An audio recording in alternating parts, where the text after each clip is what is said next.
తెలుగు సంబరాల తీయదను అలనాటి రుచుల సరికొత్త రూపం పరంపర స్వీట్స్. నమస్తే, వెల్కమ్ టు సుమన్ టీవీ. నేను మీ సాయి భైరి. ఆంధ్రప్రదేశ్కు ప్రధాని మోదీ రాబోతున్నట్టుగా తెలుస్తుంది. ఆయన పర్యటన నేపథ్యంలో ఆంధ్రప్రదేశ్కి ఏమైనా వరాలు కురిపిస్తారా? ప్రధాని నరేంద్ర మోదీ పర్యటన యొక్క ప్రాధాన్యత ఏంటి? ఆయన పర్యటనలో ఎలాంటి విశేషాలు జరగబోతున్నాయి? దీనికి సంబంధించి తెలుసుకుందాం. మనతో పాటు Suman TV news chief editor Keshav గారు ఉన్నారు. సార్ నమస్తే. నమస్తే. సో ప్రధాని మోదీ రెండవసారి కూటమి ప్రభుత్వం ఏర్పడినటువంటి తర్వాత ఒక బిగ్ పర్యటన చేయబోతున్నారు. దాని ద్వారా ఆంధ్రప్రదేశ్కి చాలా మేలు జరగబోతుంది అనేటువంటి ఒక ప్రచారం జరుగుతుంది. ఏం జరగబోతుంది? ఎప్పుడు వస్తున్నారు ప్రధాని? ఏం చేయబోతున్నారు? అమరావతి రీలాంచ్ చంద్రబాబు నాయుడు గారు పేరు పెట్టారు దానికి. అమరావతిని పునఃప్రారంభ వేదిక. సో బహుశా ఈ నెల 24వ తేదీ కానీ 26వ తేదీ కానీ రావడానికి అవకాశాలు ఉన్నట్టుగా ఒక సమాచారం ఉంది. ఫైనల్ కాదు, ఎందుకంటే థర్డ్ వీక్ అనేటువంటి పాయింట్లో పిఎంఓ నుంచి థర్డ్ వీక్లో అవైలబిలిటీ ఉండొచ్చు, ప్రధానమంత్రి గారు రావడానికి అవకాశం ఉండొచ్చు అని చెప్పి అన్నారు. 24 నుంచి గురువారం నుంచి శుక్రవారం శనివారం వరకు ఒక షెడ్యూల్ ప్లాన్ చేస్తున్నారు. బహుశా అది ఓకే అయితే కనుక ఆ టైంకి వేదిక ఆల్రెడీ ఖరారు అయిపోయింది. మొన్న ఉగాది వేడుకలు జరిగినటువంటి ప్రాంతంలోనే 250 ఎకరాల విస్తీర్ణంలో అక్కడ ఒక వేదికను రెడీ చేశారు. సో దాన్ని ఇంకొంత విస్తరించడం ద్వారా, పార్కింగ్ అన్ని సదుపాయాలు కల్పించడం ద్వారా, ఎందుకంటే మొన్న జరిగినటువంటిది P4 ఈవెంట్. ఇప్పుడు ఏంటంటే అమరావతి రీలాంచ్ కాబట్టి ఇంకా పెద్ద గ్రాండ్ దీంతో చేయాలని అనుకుంటున్నారు. చంద్రబాబు నాయుడు గారు ఆల్రెడీ కొన్ని ఫీలర్స్ కూడా ఇచ్చారు. 4 లక్షల మందితో అక్కడ ఒక బహిరంగ సభ జరిగేటువంటి అవకాశం ఉంది, ఆహ్వానాలు వెళ్ళేటువంటి అవకాశం ఉంది. లాస్ట్ టైము ఇతర రాష్ట్రాల ముఖ్యమంత్రులకు కూడా ఆహ్వానాలు ఇచ్చారు. మరి ఈసారి ఇస్తారా లేదో చూడాలి.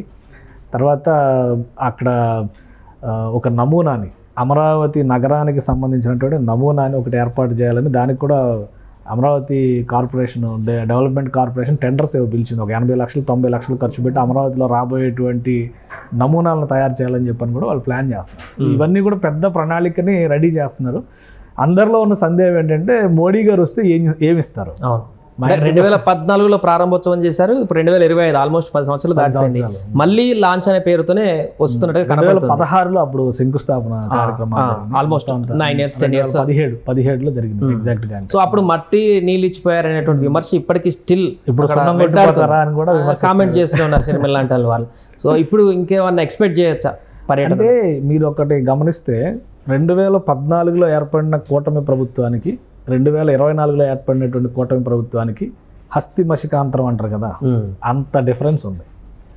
అప్పుడు ఏర్పడింది చంద్రబాబు నాయుడు గారి ప్రభుత్వమే అన్నారు, కానీ కూటమి ప్రభుత్వాన్ని ఓన్ చేసుకోవాలి, తెలుగుదేశం పార్టీ ప్రభుత్వం అనే అన్నారు. ఇప్పుడు ఏంటంటే కూటమి ప్రభుత్వం డబుల్ ఇంజిన్ సర్కార్ అనే నినాదంతో 3 పార్టీలు జనంలోకి వెళ్ళి 3 పార్టీలను కూడా జనం ఆదరించారు. ఎప్పుడు కూడా బీజేపీ కూడా ఆ స్థాయిలో విజయాలు సాధించినటువంటి పరిస్థితి లేదు.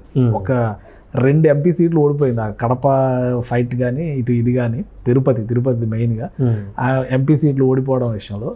అలానే ఎమ్మెల్యే సీట్లు పోటీ చేసిన అన్ని చోట్ల ఒక 2 మినహా అన్ని చోట్ల గెలిచారు. అంటే ప్రజలు నమ్మారు బీజేపీని మళ్ళీ అనే విషయాన్ని బీజేపీ అధినాయకత్వం అర్థం చేసుకుంది. అందుకనే ఈసారి చాలా బలమైనటువంటి ఫెవిక్విక్ కూటమిగా కనిపిస్తుంది ఇది. మొన్న మోడీ గారు వచ్చినప్పుడు, వైజాగ్ వచ్చినప్పుడు 2,08,000 కోట్ల రూపాయల ప్రాజెక్టులను ప్రారంభించారు. మనం గుర్తుపెట్టుకోవాలి. అంటే గతంలో ఎప్పుడైనా ఆ స్థాయి, ఆ సైజు ఉన్నటువంటి ప్రాజెక్టులని కేంద్ర ప్రభుత్వం ఆంధ్రప్రదేశ్లో ప్రారంభించిందా, ఆంధ్రప్రదేశ్కి ఇచ్చిందా? మామూలుగా 10,000 కోట్లు, 20,000 కోట్లు, 30,000 కోట్లు, 60,000 కోట్ల వరకు కూడా మనం గతంలో చూసాం. 2,08,000 కోట్ల రూపాయల ప్రాజెక్టులను విశాఖ పర్యటనలో జనవరి 8వ తేదీన వచ్చినప్పుడు నరేంద్ర మోడీ గారు ప్రారంభోత్సవాలు, శంకుస్థాపనలు చేశారు. ఇప్పుడు మళ్ళీ రాబోతున్నారు. అందుకని ఎక్స్పెక్టేషన్స్ ఉన్నాయి. ఎక్స్పెక్టేషన్స్లో కూడా కొన్ని విషయాలు మనం దృష్టిలో పెట్టుకోవాల్సింది ఏంటంటే, అమరావతికి సంబంధించినటువంటి పనుల విషయంలోనే దాదాపు 60-70 వేల కోట్ల రూపాయల పనులు అక్కడ ప్రారంభోత్సవాలకి, శంకుస్థాపనలకి రెడీగా ఉన్నాయి. సో అక్కడ అమరావతి విషయంలో ఒక క్లారిటీ వచ్చింది మనకి. ప్లస్ రాష్ట్ర ప్రభుత్వంతో సమన్వయం చేసుకుంటూ కేంద్ర ప్రభుత్వం కొన్ని కొత్త ప్రాజెక్టులను తీసుకొస్తుంది. మీరు అబ్జర్వ్ చేస్తే ఒక 2-3 days బ్యాక్ పర్వతమాల ప్రాజెక్టు కింద 5 ప్రాజెక్టులు ఆంధ్రప్రదేశ్లో ఫీజిబిలిటీ సర్వే చేయమని కేంద్ర ప్రభుత్వానికి చెందినటువంటి సంస్థ టెండర్ నోటిఫికేషన్ ఇచ్చింది. అంటే వాటి విలువను మనం యావరేజ్గా చూస్తే కూడా మనకి కనీసం ఒక 10-15 వేల కోట్ల రూపాయలు ఖర్చు అయ్యేటువంటి ప్రాజెక్టులుగా మనం చూడాల్సి ఉంటుంది. అలానే మిసైల్ టెస్టింగ్ సెంటర్ గొల్లల మోద అనేటువంటి ప్లేస్లో, నాగాయలంక ప్రాంతంలో 2011లో డిసైడ్ చేసినటువంటి ప్లేస్ అది. అడ్మినిస్ట్రేటివ్ శాంక్షన్స్ ఇచ్చి చంద్రబాబు నాయుడు ప్రభుత్వం 2018లో అక్కడ కొంత భూముల్ని హ్యాండ్ ఓవర్ చేసి అడ్మినిస్ట్రేటివ్ బిల్డింగ్ కట్టుకోవడానికి పర్మిషన్స్ అన్ని ఇచ్చిన తర్వాత జగన్మోహన్ రెడ్డి గారి ప్రభుత్వం అదనపు భూములు ఇవ్వకుండా నిరాకరించింది. అక్కడ అడ్మినిస్ట్రేషన్ ఆఫీసు కట్టి కూడా దాన్ని ఏం చేయలేని పరిస్థితిలో కూర్చుంది సెంట్రల్ డిఫెన్స్ మినిస్ట్రీ. ఇప్పుడు దానికి 600 ఎకరాలు ఎంత భూమి కావాలంటే ఒక టౌన్షిప్, మీకు ఒక BHEL లాంటిది ఫామ్ అయితే ఒక టౌన్షిప్ ఎలా కడతారో అలాంటి టౌన్షిప్ తయారైంది. శ్రీహరికోట మన షార్ అంతరిక్ష కేంద్రం ఏర్పడినప్పుడు శ్రీహరికోట టౌన్షిప్ ఎట్లా డెవలప్ అయిందో దాదాపు అలాంటి ఇది దేశంలో 2వ స్పాట్ అది. ఒరిస్సాలో ఒకటి ఉంది, ఒరిస్సా తర్వాత ఇక్కడే అనమాట చాందీపూర్ ఒరిస్సాలో ఉన్నటువంటి ప్లేస్. సో ఇక్కడిది సెలెక్ట్ చేశారు ఎందుకంటే జాగ్రఫీ పరంగా అక్కడ చాలా రిసోర్స్ఫుల్ ఏరియా, అది సముద్రం లోపల అంచులోకి వచ్చినట్టుగా కృష్ణా నది హంసల దీవికి కలిసేటువంటి ప్రాంతంలో ఉన్నటువంటి ఒక దీవిలో ఉన్న ప్రాంతం. అలాంటి స్ట్రాటజిక్ లొకేషన్ ఐడెంటిఫై చేసి కేంద్ర ప్రభుత్వం మేము పెట్టుకుంటామంటే కూడా ఇవ్వలేని పరిస్థితిలో ఆ రోజు ప్రభుత్వం ఉంది. సో ఇలాంటివన్నీ కూడా ఈసారి మోడీ గారి రాక సందర్భంగా పనుల ప్రారంభోత్సవాలకి శంకుస్థాపనలకి క్లియరెన్స్ ఇచ్చేటువంటి అవకాశం ఉంది. ఇంకొక అంశం కూడా 1,00,000 కోట్లు యావరేజ్గా చెప్పాలనుకుంటే 1,00,000 కోట్లకు సంబంధించినటువంటి ప్రాజెక్టుల్ని శంకుస్థాపనలు చేయొచ్చు, ప్రారంభోత్సవాలు చేయొచ్చు, ఇంక్లూడింగ్ అమరావతి. ఇది కాకుండా ఇంకొక ఆసక్తికరమైన అంశం గతంలో కూడా మీరు మాట్లాడడం జరిగింది ఒకసారి, రెండవ రాజధాని అనేటువంటి అంశానికి సంబంధించి కూడా అమరావతి అనే దానికి సంబంధించి కొంత ఒక చూపుగాను ఒక ఆసక్తికరమైనటువంటి చర్చ కేంద్రం నుంచి కానీ మిగతా వ్యక్తుల దగ్గర నుంచి కానీ కనబరుస్తున్నారు అని చెప్పేసి విన్నాం. అలా దానికి సంబంధించి రిలేటెడ్గా డైరెక్ట్ అనౌన్స్ చేయకపోయినా దానికి రిలేటెడ్గా ఏమైనా మాట్లాడేటువంటి అవకాశం ఉందా? అంటే అమరావతిని ఎందుకు ఈసారి కేంద్ర ప్రభుత్వం ఒక ప్రథమ ప్రాధాన్య అంశంగా చూస్తుంది అనేది ఫస్ట్ మనం అర్థం చేసుకోవాలి. డబుల్ ఇంజిన్ సర్కార్ అనేటువంటి ఒక రాజకీయ ప్రయోజనాలు ఎజెండాలని మనం పక్కన పెడితే రెండో అంశం ఏంటంటే ఇప్పుడు ఆంధ్రప్రదేశ్ కాదు ఇప్పుడు దేశం మొత్తం ఫోకస్ చేసినటువంటి అంశం ఏంటంటే న్యూ సిటీస్, కొత్త నగరాల నిర్మాణం అనేటువంటి ప్రణాళికని దేశం మొత్తం తీసుకుంది. గుజరాత్ కానీ, మహారాష్ట్ర కానీ, కర్ణాటక కానీ, తెలంగాణ కానీ వీళ్ళందరూ కొత్త నగరాల మీద ఫోకస్ పెట్టారు.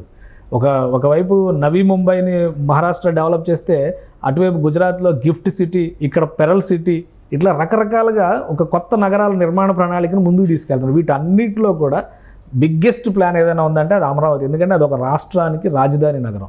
గ్రీన్ అండ్ బ్లూ సిటీస్ ప్లానింగ్తో సఫిషియెంట్ వాటర్ సప్లై, సఫిషియెంట్ రిసోర్సెస్తో ఎస్టాబ్లిష్ అవుతున్నటువంటి మహానగరం. ఈరోజు మనకు చాలా చిన్నగా కనబడవచ్చు.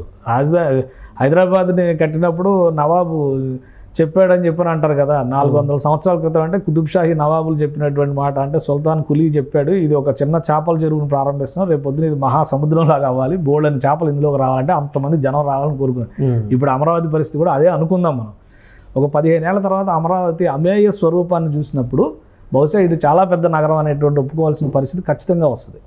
ఆ క్రమంలో ఏంటంటే కేంద్ర ప్రభుత్వం ఢిల్లీలో ఉన్నటువంటి పొల్యూషన్ ఆప్షన్స్, ఢిల్లీలో ఉన్నటువంటి రకరకాల లిమిటేషన్స్ని దృష్టిలో పెట్టుకొని దక్షిణాదిలో ఒక ప్రాంతాన్ని రెండవ రాజధానిగా డిక్లేర్ చేసి అడ్మినిస్ట్రేటివ్ వ్యవహారాలు, కార్యకలాపాల నిర్వహణకు చూడాలి అనే ఒక ఆలోచన ఎప్పటి నుంచో ఉంది. దేశానికి స్వాతంత్రం వచ్చినప్పుడు కూడా ఇప్పుడు పాకిస్తాన్ డివైడెడ్ ఇండియా అన్న ఒక బుక్ మన అంబేద్కర్ గారు, ఈరోజు ఆయన జయంతి కూడా, అంబేద్కర్ గారు ఒక బుక్ రాశారు పాకిస్తాన్ అన్డివైడెడ్ ఇండియా. ఆ బుక్లో చాలా క్లియర్గా మెన్షన్ చేశారు అసలు తెలంగాణకి రాజధాని హైదరాబాద్ కాదు, వరంగల్ని రాజధాని చేయండి, హైదరాబాద్ని దేశానికి రెండో రాజధాని చేయండి. ఎందుకంటే నిజాం ఇక్కడ ఒక పెద్ద వ్యవస్థని నడిపించాడు, ఇక్కడ ఒక బ్యాంక్ ఉంది, ఇక్కడ ఒక రైల్వే సిస్టమ్ ఉంది, ఎయిర్పోర్ట్ ఉంది, ఇవన్నీ ఉన్నాయి కాబట్టి దీని దేశానికి రెండో రాజధాని చేయండి. కాబట్టి ఈ చర్చ అప్పటి నుంచో ఉంది.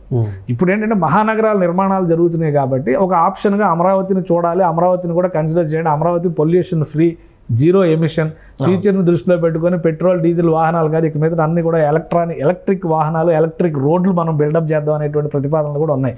చంద్రబాబు నాయుడు గారు రోడ్డు డివైడర్ల పైన వేసేటువంటి కరెంటు పోల్స్ కూడా రకరకాల డిజైన్స్ ఫ్యూచరిస్టిక్గా అప్పుడు ప్లాన్ చేశారు. ఇవన్నీ దృష్టిలో పెట్టుకొని ఒక ఆప్షన్గా ప్రొజెక్ట్ చేస్తున్నారు. అది చేస్తారా లేదా అనే దానికి కొంత సమయం పట్టొచ్చు. ఇప్పుడు ఢిల్లీలో బీజేపీ అధికారంలో ఉంది కాబట్టి ఇప్పుడు ఆ రిస్క్ తీసుకుంటారా అది కూడా ఆలోచించాలి మనం. కాబట్టి కొంత టైం పట్టొచ్చు. కాకపోతే ఏంటంటే అమరావతికి సంబంధించి ఒక గెజిట్ నోటిఫికేషన్ లాంటిది కానీ, అమరావతి ఆంధ్రప్రదేశ్ రాజధాని అని స్పష్టం చేసేటువంటి ఒక పత్రాన్ని ఏమన్నా అనౌన్స్ చేస్తారా అని ఒక ఆశ ఉంది. అది జరుగుతుందా లేదా చూడాలి. దానికంటే ఎక్కువగా అమరావతి రీలాంచ్లో ఎక్కువ ఆశిస్తుంది ఏంటంటే అమరావతిని వీలైనంత వేగంగా 3 సంవత్సరాల్లో సాకారం కావాలి అమరావతి అనేటువంటి లక్ష్యంతో ఉన్నారు. దానికి కొనసాగింపులు, విస్తరణలో ఇవన్నీ రకరకాల ప్రతిపాదనలు ఉండొచ్చు.